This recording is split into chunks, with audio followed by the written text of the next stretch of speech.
Rouge. Oui, Rouge. Ma chemise, elle est rouge. rouge, L'affiche derrière nous, elle est rouge. rouge. Et c'est Alexis Moncorgé, Ouais.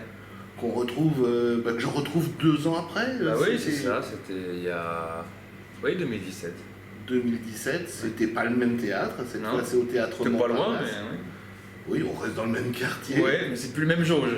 C'est pas la même jauge, et surtout c'est une pièce qui a quand même connu quelques succès outre-Atlantique. Ouais. 6 ou 7 Tony Awards. Ouais, c'est ça, 6. Ouais. 6. Alors la pièce, le plus simple c'est que tu vas nous la résumer. Oh, bah, Pourquoi rouge? Ah bah, parce que c'est... pourquoi rouge?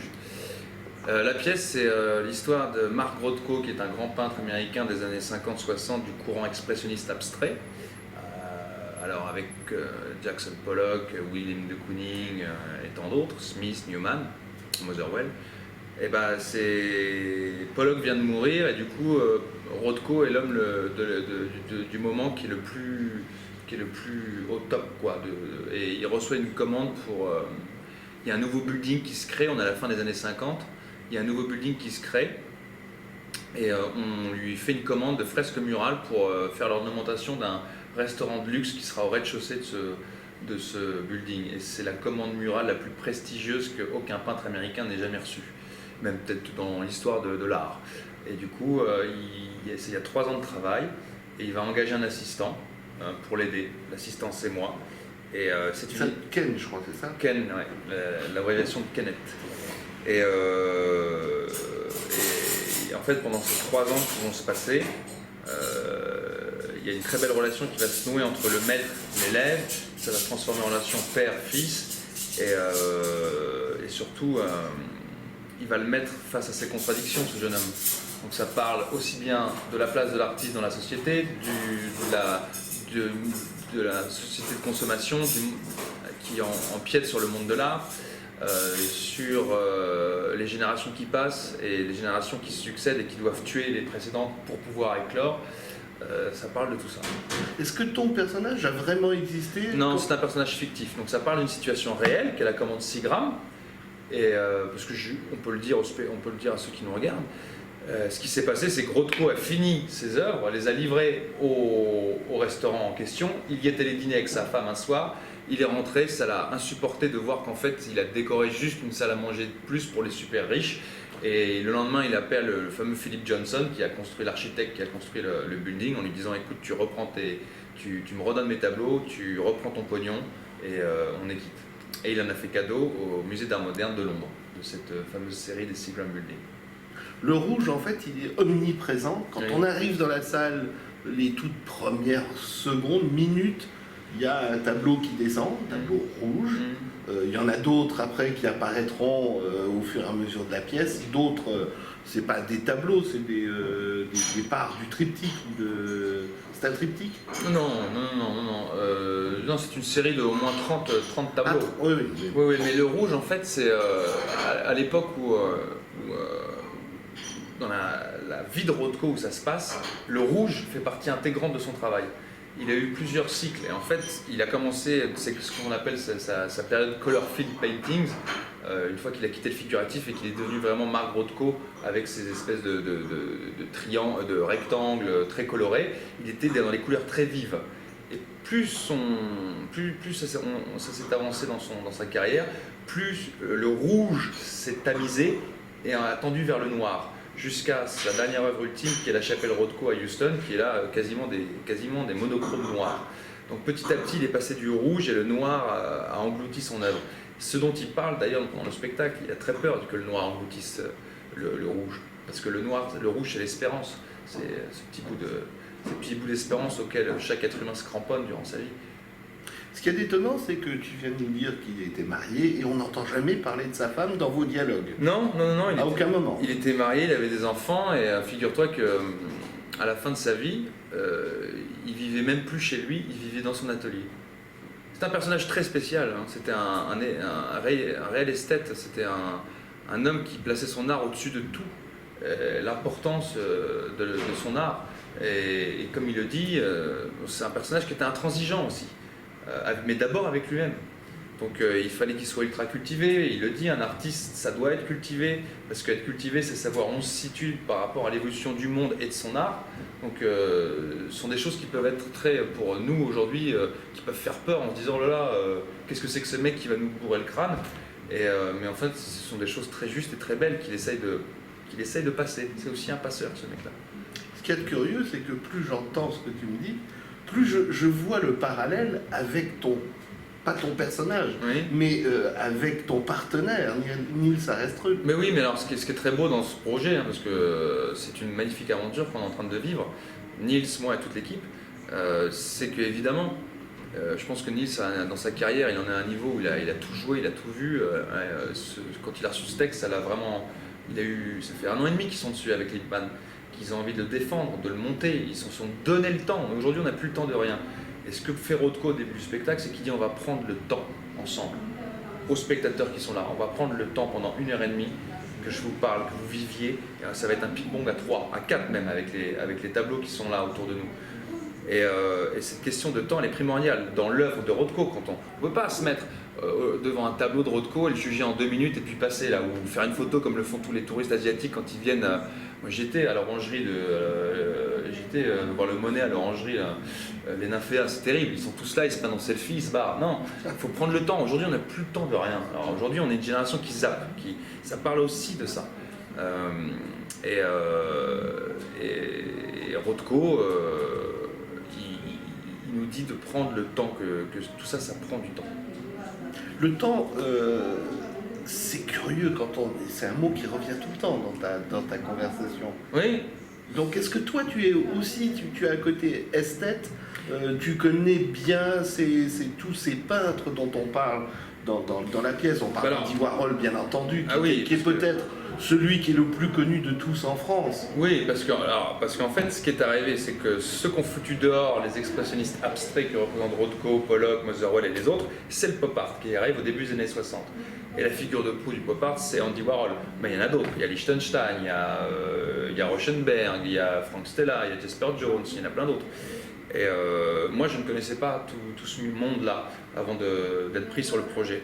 Quand j'ai appris que j'étais pris, puis même avant, quand j'ai préparé les auditions, je suis rentré tête baissée dans une course pour rattraper mon manque de connaissances, parce que c'est un monde, la peinture, l'art pictural, c'est un monde extraordinaire, très vivifiant, et c'est un peu comme la musique classique, c'est quand on a un peu peur, quand on est extérieur à tout ça, qu'on n'a pas été initié, on se dit oh là là, c'est une sommité, moi ça me parle pas, j'ai pas envie d'y aller, c'est trop énorme, et en fait une fois qu'on a trouvé une porte d'entrée, et on a un monde extraordinaire à soi.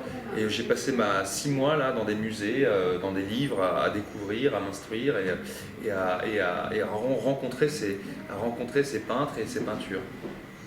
Ce qui est amusant, c'est qu'en fait, plus on parle de ce sujet, plus on se dit mais je n'y connais rien. Enfin, moi, c'est mon cas. Je connaissais pas le peintre, je ne connaissais pas, j'avoue mon ignorance. Et plus ça avance dans la pièce, plus on se dit « Ah mais si, ça j'en ai entendu parler. Oui, j'ai entendu parler de ça. » Donc on se dit que finalement, tout le monde peut s'y intéresser. Mais oui, parce que l'auteur qui a écrit cette pièce, John Logan, il écrit quand même des blockbusters maintenant. C'est celui qui écrit les Guerres des Étoiles, les 007.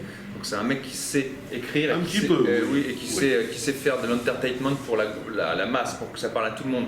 Il n'y a rien d'intellectuel parce que comme je te l'ai dit au début de l'interview, ça parle au-delà du personnage historique qui est Rothko, ça parle vraiment de la relation entre un maître et son élève, un père et son fils, il est à la recherche d'un mentor. Ça parle des générations qui passent, du père qui dit du fils qui doit tuer le père. Je t'ai dit tous les autres thèmes, de la commercialisation de l'art, de la place de l'artiste dans la société.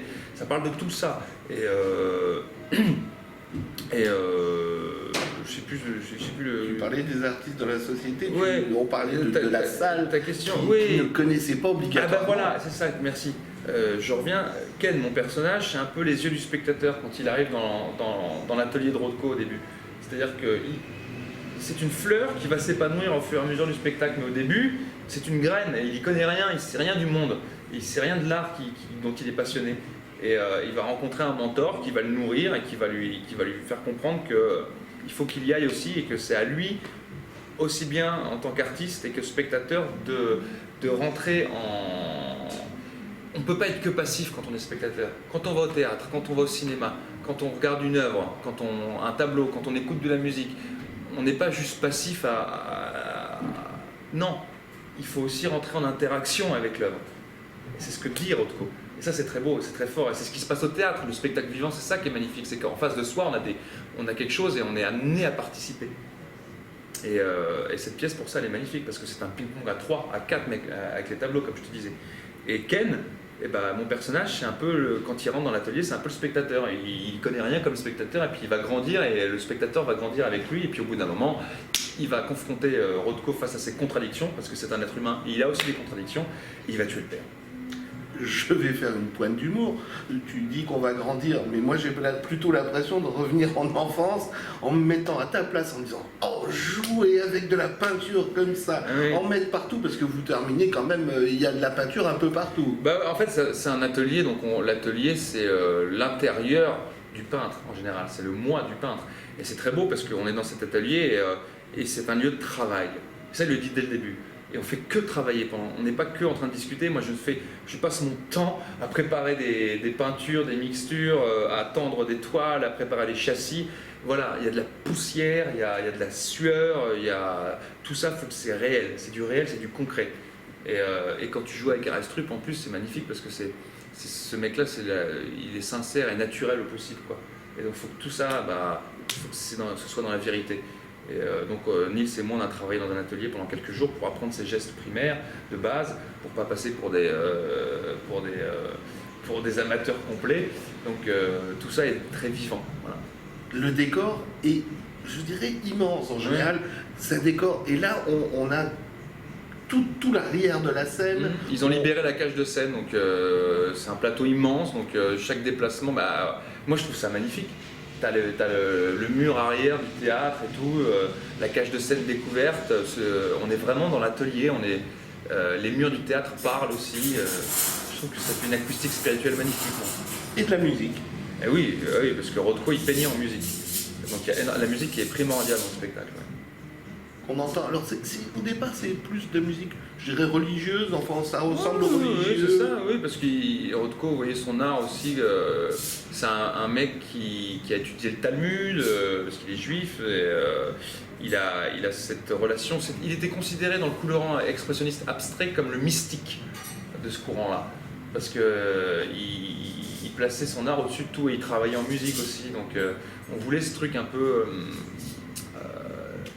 Et il veut créer une chapelle, parce que pour lui, son fou rêve, son doux rêve, quand il reçoit cette commande pour ce restaurant, il se dit si je vais en faire une chapelle, je vais en faire un temple. C'était son doux rêve, c'était le rêve de sa vie, ça, qu'il arrivera à faire avec la chapelle Rothko à la fin de sa vie. Mais là, il se trompe. En fait, on lui demande juste de décorer une salle à manger de plus pour les super riches. Mais son rêve, lui, c'était de créer un lieu où ces œuvres seraient là et pourraient communiquer les unes avec les autres et serait un lieu unique pour ces œuvres. Ouais. Rouge n'est pas une pièce pour les super riches. Non, j'espère pas. Non. Voilà. Non, à Paris en plus, dans tous les théâtres parisiens, pour les moins de 26 ans, la place est à 10 €. Ça c'est important de dire. Trop tard, j'ai dépassé 26 ans. Non, il y a dans ce théâtre-là en plus, il y a des très bonnes places pour des prix tout à fait corrects. Alors ça se joue pour une durée déterminée ou c'est à voir? En fonction du succès. Pour l'instant, la salle ne désemplit pas. C'est vrai. Donc, je l'ai vu, c'était plein à craquer. Donc pour l'instant, c'est tant mieux et que ça continue et ça ira le plus loin possible, on l'espère. On peut dévoiler un tout petit secret. C'est que de temps à autre, tu passes dans l'allée.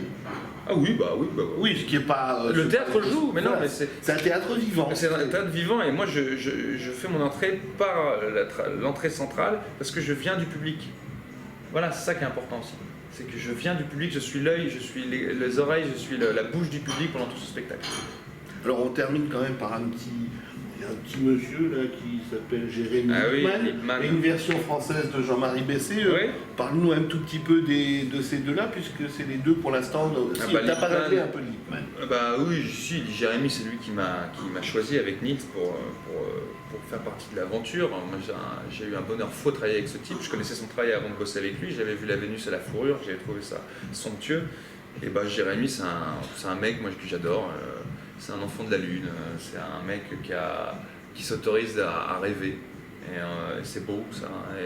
Et il emmène des équipes incroyables sur des projets magnifiques. Moi, je l'adore, ce gars-là. Et Bessé, il a fait un travail formidable sur l'adaptation. Donc il n'y a que du bon dans le projet. Tu peux parler de Joël Hourbet qui a fait les lumières, c'est un ponte des lumières qui travaille qu'à l'opéra ou qui ont été subventionnés, c'est un génie. Jacques Gabel, ils sont en duo souvent, c'est la scénographie. Jacques, c'est un magicien, le décor, on en a parlé, voilà, c'est lui. Il n'y a que des bons dans ce projet, il n'y a que des grandes belles âmes.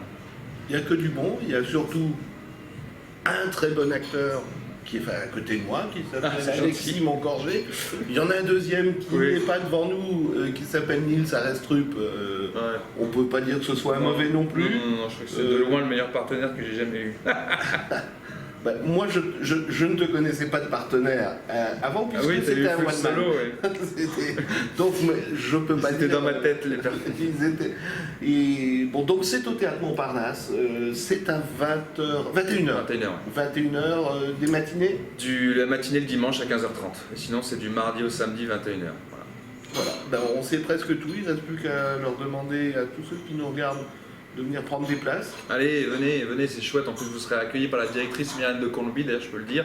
C'est grâce à elle qu'on est là. Et c'est une femme extraordinaire qui a eu les couilles de proposer un spectacle aussi audacieux et qui, dans un théâtre privé parisien. Et longue vie au Théâtre Montparnasse. De toute façon, moi, je donne un petit avis. Franchement, on ne s'ennuie pas. On est intéressé du début à la fin. On rentre dans le jeu des comédiens. On se demande vers où on va. Mais on est là, on est scotché sur son siège, et ça c'est le plus important. Tant mieux. Merci beaucoup. Merci Alexis. Merci. À bientôt. À bientôt.